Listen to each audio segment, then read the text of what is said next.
Elle est cette femme charmante? Elle est encore plus singulière que lui. Il y a 4 mois qu'elle est à la maison et qu'elle n'est pas sortie.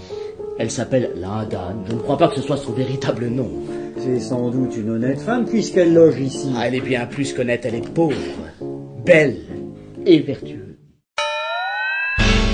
C'est une histoire assez savoureuse, une sorte de joyeux Roméo et Juliette. Ça se passe à Londres. Il y a une malheureuse Écossaise exilée, on ne sait pas très bien pourquoi, qui est réfugiée là. Et puis dans ce café vont défiler une série de personnages hauts en couleur. Vous apportez une lettre de Milord de Moret? Oui, madame. Elle est pour moi. Non, madame. Comment? C'est pour une personne qui l'aime à la folie. Jetons-nous à ses pieds, nous avons trop tardé.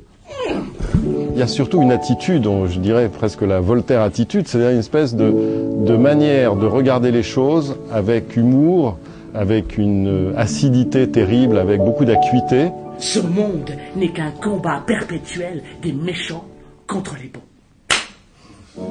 C'est une pièce gaie, intelligente, enlevée. On passe un moment formidable, enfin on s'amuse, quoi. Et on s'amuse avec un auteur qui est quand même un immense auteur de la littérature française, qui est Voltaire. Ô ciel, fais que je sois toujours amoureux et jamais jaloux.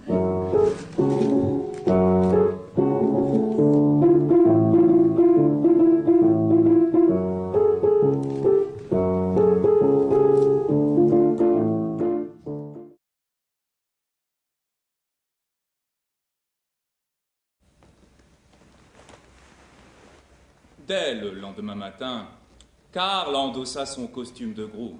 « Je vais te montrer le fonctionnement des ascenseurs. »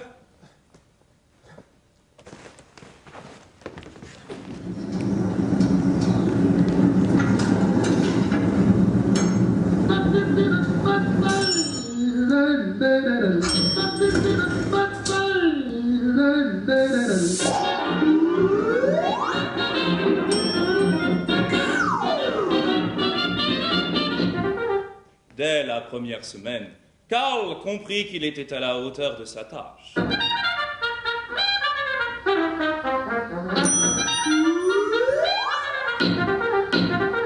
Il ne tarda pas à apprendre les grandes courbettes rapides, ni à accueillir les pourboires au vol. Personne ne pouvait lire sur son visage s'il en avait reçu beaucoup ou peu. Pour les dames, il ouvrait la porte avec un petit supplément de galanterie.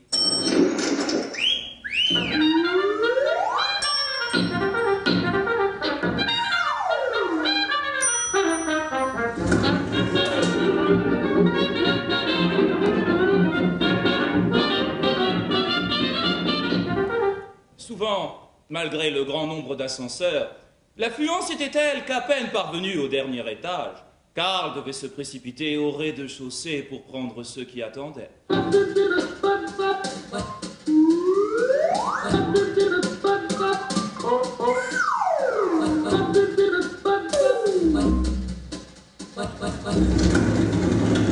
Après sa journée continue de 12 heures, Karl s'en allait droit au lit.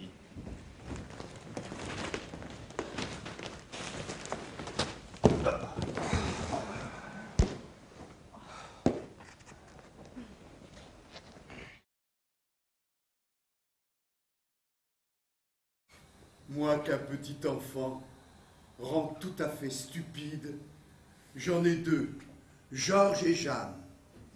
Et je prends l'un pour guide et l'autre pour lumière. Nous l'appelions Papa. Dis-moi si tu veux quelque chose, Jeanne. On connaît la légende des siècles, on connaît Les Misérables, ou on pense les connaître, mais on connaît moins son rôle de grand-père. Or, Hugo a été véritablement l'archétype du grand-père contemporain.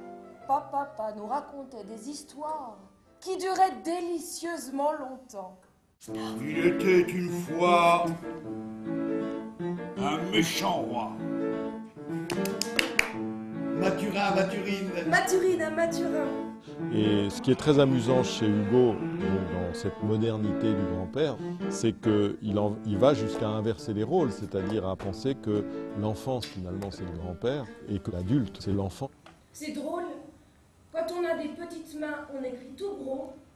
Et quand on a des grosses mains, on écrit tout petit. Le premier, peut-être même le seul homme de lettres français qui soit à ce point ouvert à l'enfance, je crois que c'est Hugo. Tous les hommes sont cuivre et plomb. L'enfant est or.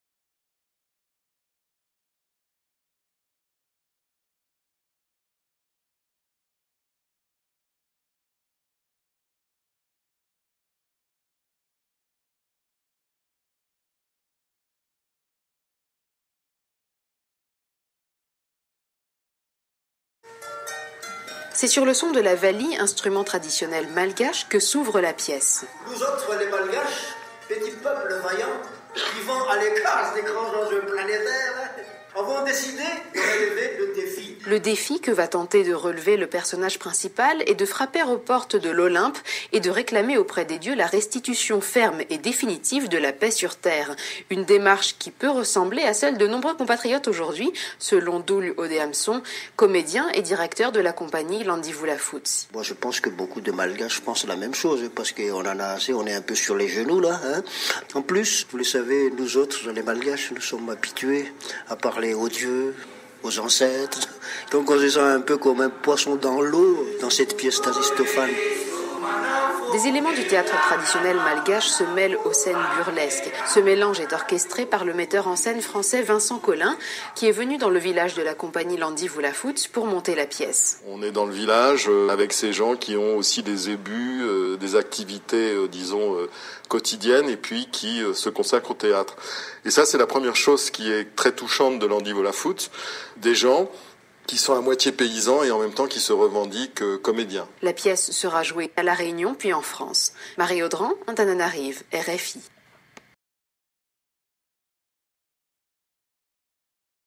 Ça, c'est le, comment dire, c'est le propre du théâtre. Le théâtre, ce qui est formidable, c'est à la fois sa force ou sa faiblesse, j'en sais rien, mais c'est que ça réunit l'ensemble.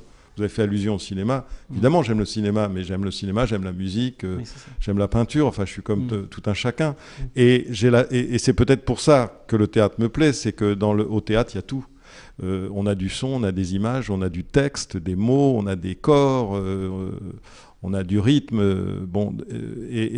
La mise en scène, selon moi, c'est de tricoter ces choses hétéroclites pour en faire un langage spécifique qui est le langage du théâtre.